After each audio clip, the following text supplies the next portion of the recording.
Olá, tudo bom com você? Eu sou a Camila Vinhas Ítavo e esta é uma oficina de roteiro do projeto Gesta do Gesto, financiado com recursos da Lei 14.017, de 29 de junho de 2020, a Lei Aldir Blanc, com apoio da Secretaria Municipal de Cultura e Prefeitura Municipal de Araçatuba e do Governo Federal. Muito obrigada pela sua presença. Você acredita que um filme de ficção e um documentário sejam muito diferentes? Por quê? Atualmente, ocorrem discussões sobre a dissolução das fronteiras entre os conceitos de filme e os conceitos de documentários, considerando que a produção cinematográfica, por mais que seja artística, se torna também histórica. Mas também podemos considerar documentários, filmes que se dedicam e refletem a história, filmes que muitas vezes atravessam mais imprevistos que um filme de ficção que conta com um roteiro fechado. Um documentário pode trabalhar com roteiros abertos. O que podemos compreender por roteiros fechados e roteiros abertos? A produção de um filme é algo muito detalhista.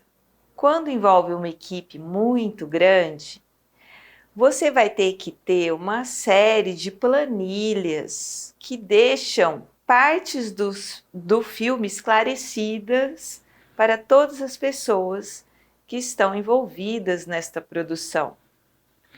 Quando você vai fazer um documentário, nem sempre você tem essa decupagem prévia de todas as ações previstas numa filmagem, por exemplo.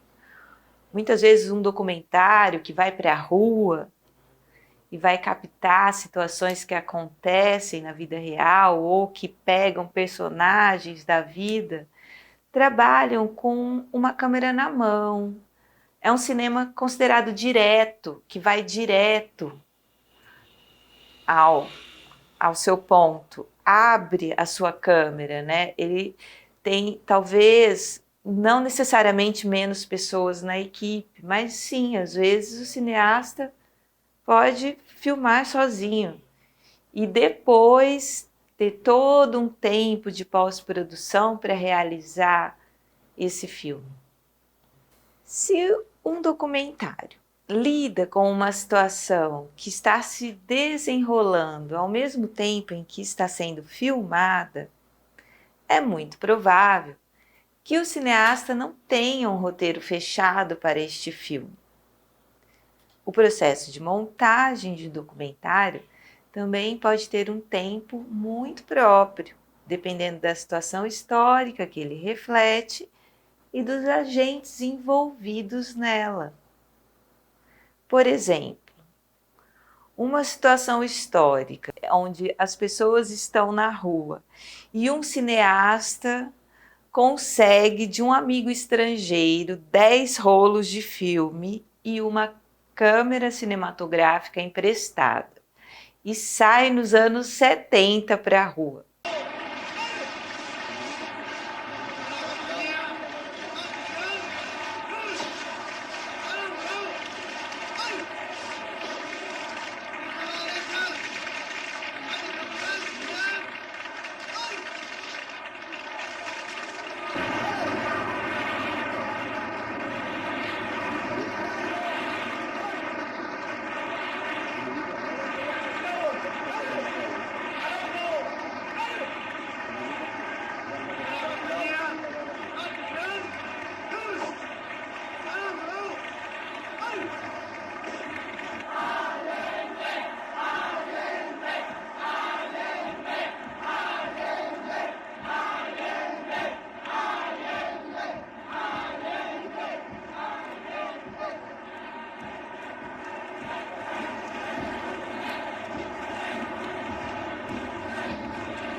Santiago de Chile, año 1972. En solo 18 meses el gobierno socialista de Salvador Allende ha logrado cumplir con una parte importante de su programa de cambio social. En el transcurso de un año y medio, ha nacionalizado las grandes minas de cobre, hierro, nitrato, carbón y cemento.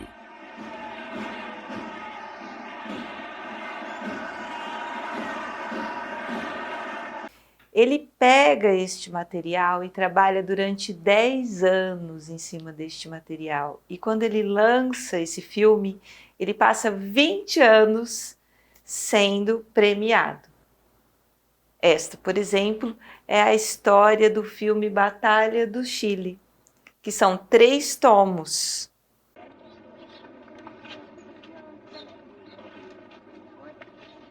La oposición incrementa el acaparamiento de productos de primera necesidad. Se trata de crear una situación de escasez generalizada. En respuesta, el gobierno y las organizaciones populares aumentan la vigilancia para descubrir estos locales de almacenamiento clandestino.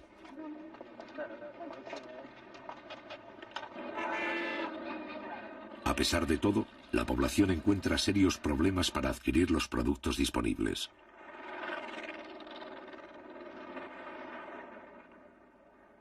Batalha do Chile é um filme dirigido por Patricio Guzmán, um cineasta chileno muito importante em grande parte da história do cinema, não só do Chile.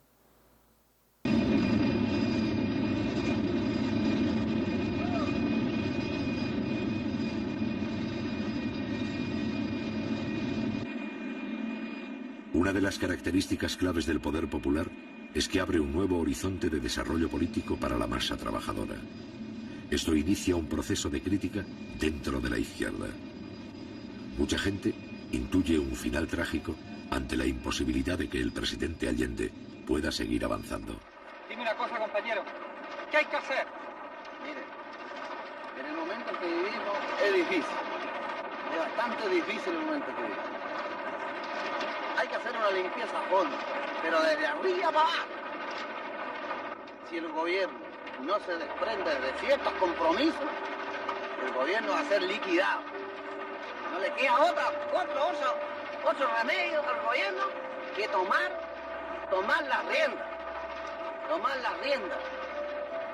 Tomar el gobierno las riendas y hacer una limpieza a todo el país. Está el interés de la paz. La paz se queda, nosotros pasamos. Vamos a llegar a un momento tan delicado que todo va a ser crisis. Dime, compañero. ¿Crees tú que hay que poner mano firme ahora? Esta es la oportunidad, si no es ahora, nunca. El enemigo está sumamente preparado. Y el enemigo no lo da tregua. Y esta es la oportunidad de hacerlo. Si no lo hacemos ahora, no lo va a hacer nunca. Porque sabe el enemigo lo que le espera. Y lo que él ha perdido, sabe que no lo va a recuperar nunca. Y es como el diablo. Nos vamos caminando, compañero. Nos vemos, compañero.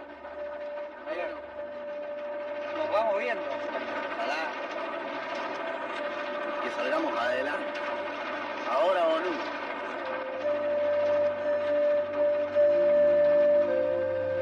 Nos vamos caminando, compañero. Nos vemos, compañero. Nos vamos viendo.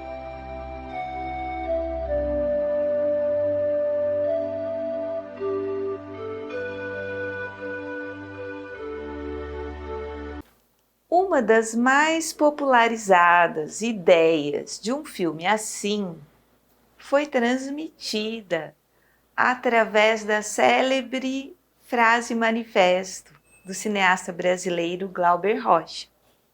Uma câmera na mão e uma ideia na cabeça. Embora ela tenha sido dita no momento do cinema novo e do cinema marginal, ela foi incorporada, ela atravessou gerações, ela se disseminou nas câmeras, que se disseminou em dispositivos diversos e até em celulares. Quantos documentários não são feitos atualmente através de celulares. Muita produção tem sido aproveitada através deste lugar de uma ideia na cabeça e uma câmera na mão com celulares. Assim, o documentário foi deixando o lugar de registro inalterado de um evento, para ocupar o lugar do observador participante, imbuído da sensibilidade desse observador que participa com seu gesto e seu olhar ativamente. Marc Ferraud, um historiador francês, pesquisa estas relações no livro Cinema e História. Uma de suas dicas muito boas é partir da imagem, partir de imagens. Não buscar somente pela ilustração, confirmação ou desmentido de outro saber, que é o da tradição escrita. Considerar as imagens como tais, com o risco de apelar para outros saberes para melhor compreendê-las.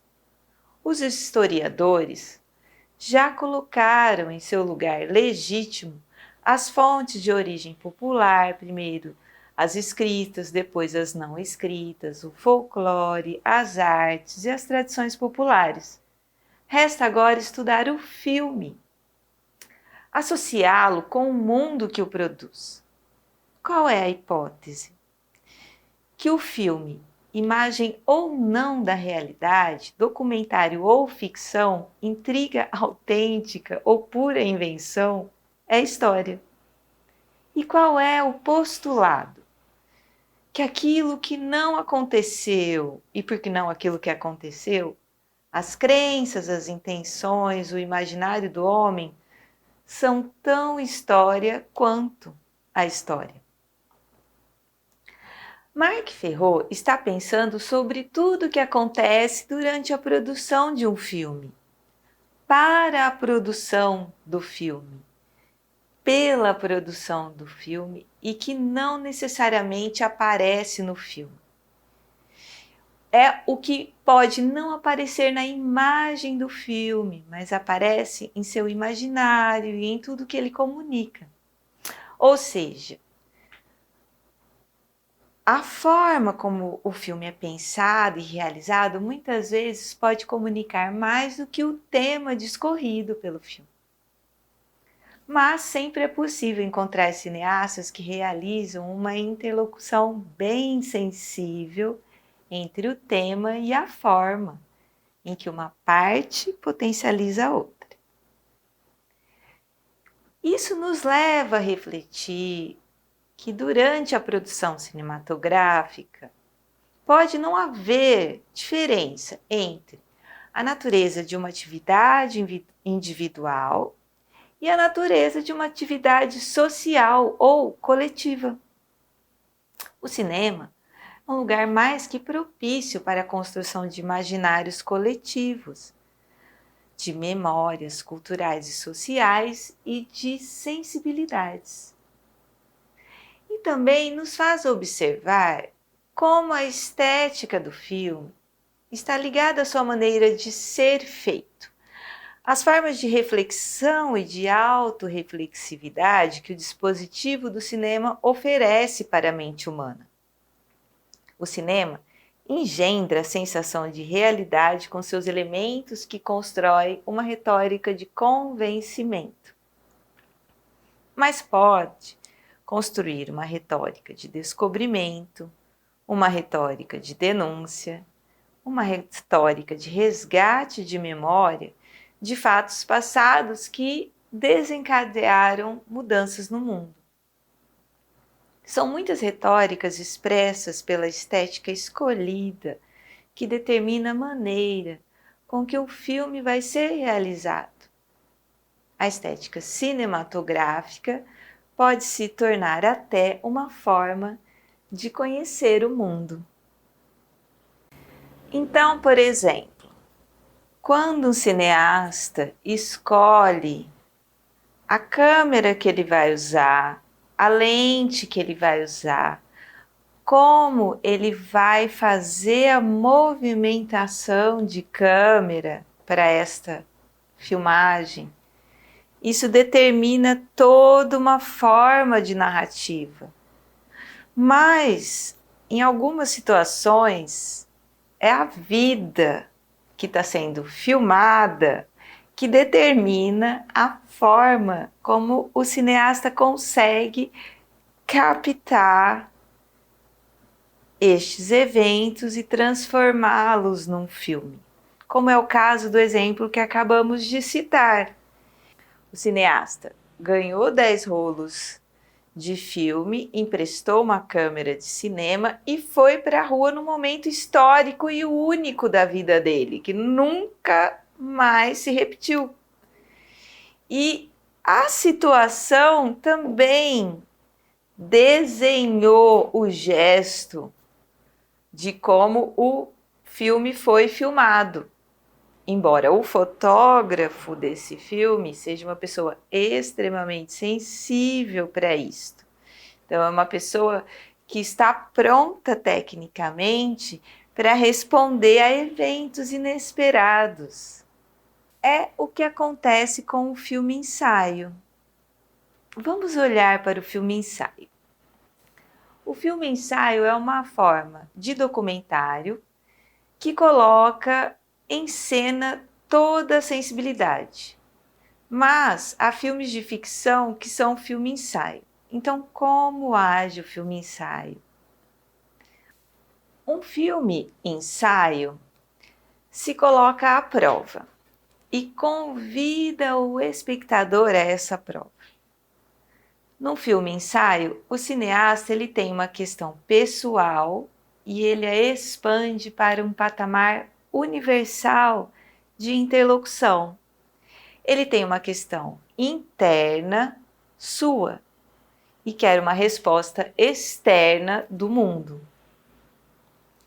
Esta é uma das formas que ele encontra de fazer um chamado para o espectador, para que o espectador se relacione com o filme de uma forma não passiva, para que o espectador experimente o lugar do montador do filme que está assistindo e se torne um sujeito que reflete junto com o cineasta e observa as possibilidades de outros significados através de seu testemunhar criativo. O que compartilho aqui com vocês é parte de uma pesquisa que eu publiquei em 2019 na revista História e Cultura da Unesp de Franca. Quem quiser acessar, está disponível online, é só você procurar o link na descrição ou procurar pelo nome do artigo. Presença imemorial em Nostalgia da Luz, de 2010, do cineasta Patricio Guzmán. O cineasta chileno Patricio Guzmán completa em 2021 80 anos, fazendo filme desde a sua juventude. Filmes que passaram décadas inteiras sendo premiados mundo afora. Nostalgia da Luz é o filme sobre o qual propomos nesta oficina uma análise fílmica para a compreensão do fazer cinematográfico. É um exemplo estupendo de filme ensaio. Vamos observar algumas cenas deste filme.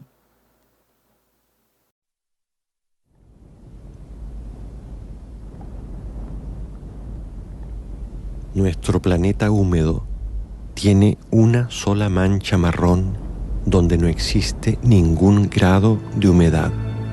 Es el inmenso desierto de Atacama. Envueltos por el polvo estelar, los científicos de todo el mundo construyeron aquí los más grandes telescopios de la Tierra. La ciencia se enamoró del cielo de Chile.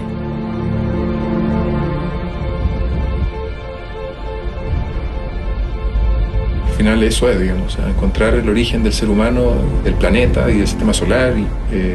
Entonces, el de dónde venimos es una pregunta muy fuerte. É possível observar como Patrício Guzmán dá ao cinema um valor imemorial. Sua obra é como sua própria descrição do deserto do Atacama, no filme Nostalgia da Luz. Um grande livro aberto da memória que pode ser lido folha por folha. Nesta obra, ele dá ao valor humano potência de luz e evidencia as sombras da humanidade quando clareia o trauma sofrido em sua história pessoal, que se torna uma memória social e compartilhada, ligada à sua experiência de lugar, à sua terra natal e à sua identidade primeira. Esta é uma obra que fala de um não lugar, uma vez que o seu próprio lugar foi roubado por um Estado que também sequestrou e assassinou seus amigos, entre mais de 30 mil cidadãos chilenos. Tão importante quanto as histórias desveladas é a estética alinhavada pela fotografia e pela trilha sonora. São brilhantes, líricas, dramáticas, pontuais, em que silêncios e ventos entrelaçam-se no tempo, ritmado dos planos milimetricamente montados. Patrício Guzmán fez uma divisão entre os planos deste filme, e nesse artigo você pode observar uma planilha onde você tem o tempo de todos os takes. Na maioria dos takes, o tempo dura 5 segundos, um pouco menos 15 ou 20 segundos. E tem apenas 3 planos maiores de 40 segundos em que eles dizem muito sobre o que o filme trata, mas também sobre o sentimento incomensurável do cineasta. A fotografia mostra muito bem isso, assim como a trilha sonora, que foi especialmente encomendada por ele. É embasbacante, como podemos ver nas próximas imagens. Que ojalá los telescopios no miraran solo al cielo, sino que pudieran traspasar la Tierra para poderlos ubicar.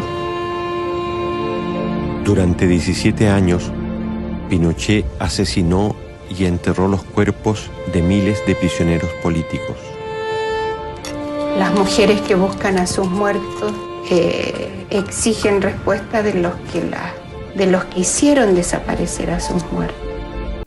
Então, neste tempo matematicamente pensado, a música alcança a profundidade dos silêncios abissais. São espaços abertos para um cinema que retrata e provoca a experiência, que é provocado pela experiência. É um cinema que ensina sobre o inestimável valor desta arte para o imaginário humano enquanto cultura, história, poesia, memória, reconstrução do presente, instrumento da consciência, telescópio, microscópio, como luz e sombra da evolução humana. Autora de muitos livros indispensáveis como Memória e Sociedade, Ecléa Bose foi professora emérita e titular do Departamento de Psicologia Social e do Trabalho do Instituto de Psicologia da Universidade de São Paulo.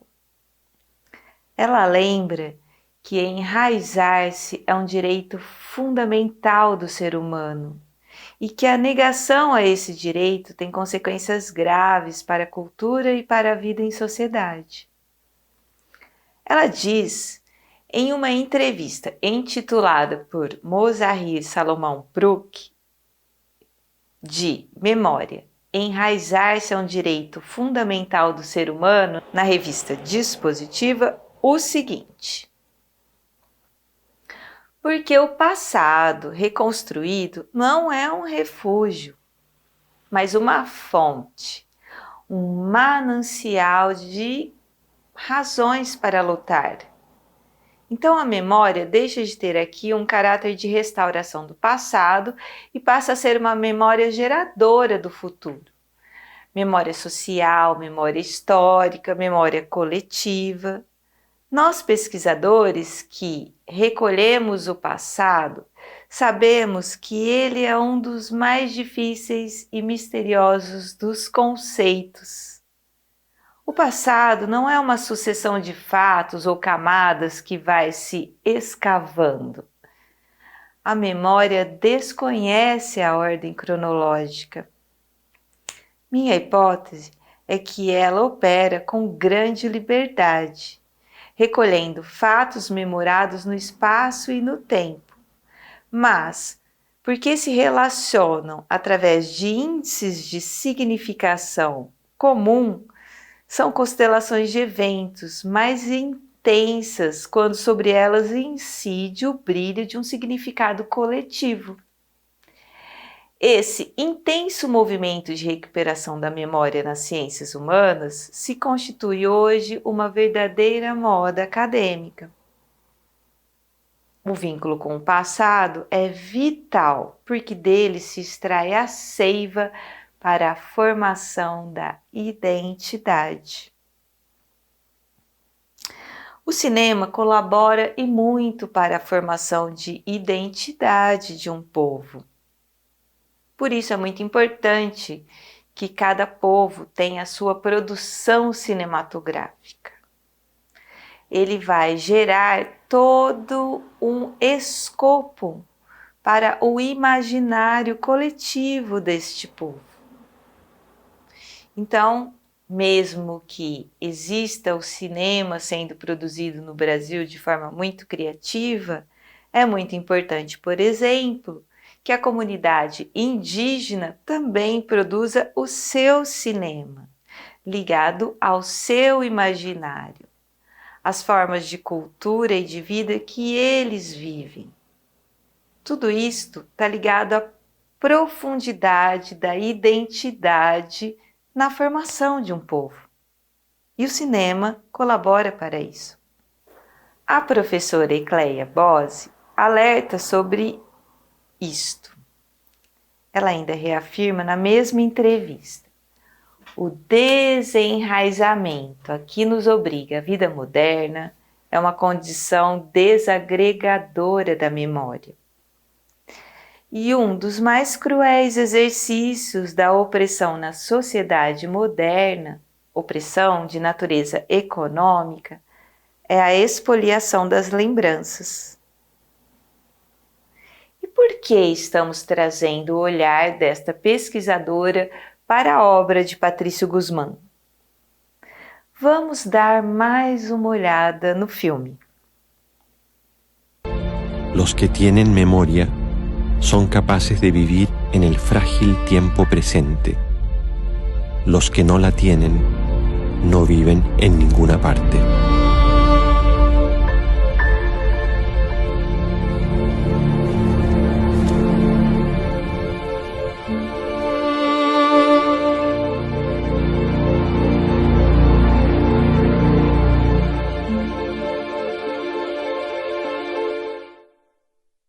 E é isso que faz o cineasta Patricio Guzmán. Ele realiza exatamente este movimento em torno da memória no filme Nostalgia da Luz, onde ele parece seguir em busca de uma verdade histórica e pessoal que foi refutada, que foi estilhaçada como os ossos enterrados no deserto, tão desejados como diamantes em minas. Então, toda vez que você assistir a um filme, faça algumas questões diferentes para si mesmo. Você, por exemplo, poderia perguntar que tipo de assunto está nas entrelinhas deste filme. O que tem na produção deste filme que não aparece nas imagens, mas que você pode ler? Qual a situação histórica que ele reflete em relação ao qual momento histórico ele foi produzido? O momento histórico em que um filme é produzido diz muito sobre este filme. Muitas vezes informa coisas que nem sempre as pessoas leem. Um filme diz muito mais do que a gente percebe. Aproveite mais da fruição artística para além do belo ou não belo, para além do gostei ou não gostei.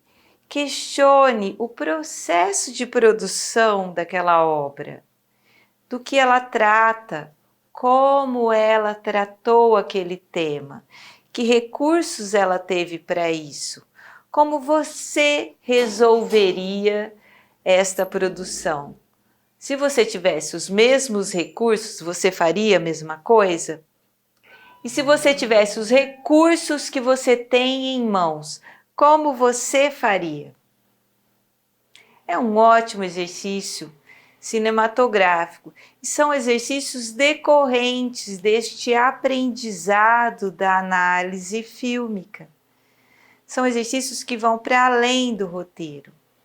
Esta é uma oficina de roteiro, mas uma oficina que propõe o pensar cinematográfico, o que é fazer cinema. Eu gostaria de aproveitar a oportunidade e agradecer sempre a Laluce Filmes e a todos os rapazes maravilhosos que produzem cinema em Araçatuba. Gostaria também de agradecer a todos que colaboraram para este projeto. Este é um projeto que vai lançar o longa Gesta do Gesto, um longa-metragem inédito e uma produção araçatubense. O lançamento está marcado para o dia 18 de abril, um dia antes do Dia do Índio. Por que será? Você vai descobrir se você assistir neste canal. Se você gostou deste trabalho, você pode curtir, você pode dar sugestões para que nós possamos continuar estas oficinas, você pode trazer assuntos que te interessam e que não foram abordados. Estamos abertos e valorizamos mais do que nunca o diálogo para a construção em conjunto deste e nosso imaginário coletivo. Muito obrigada.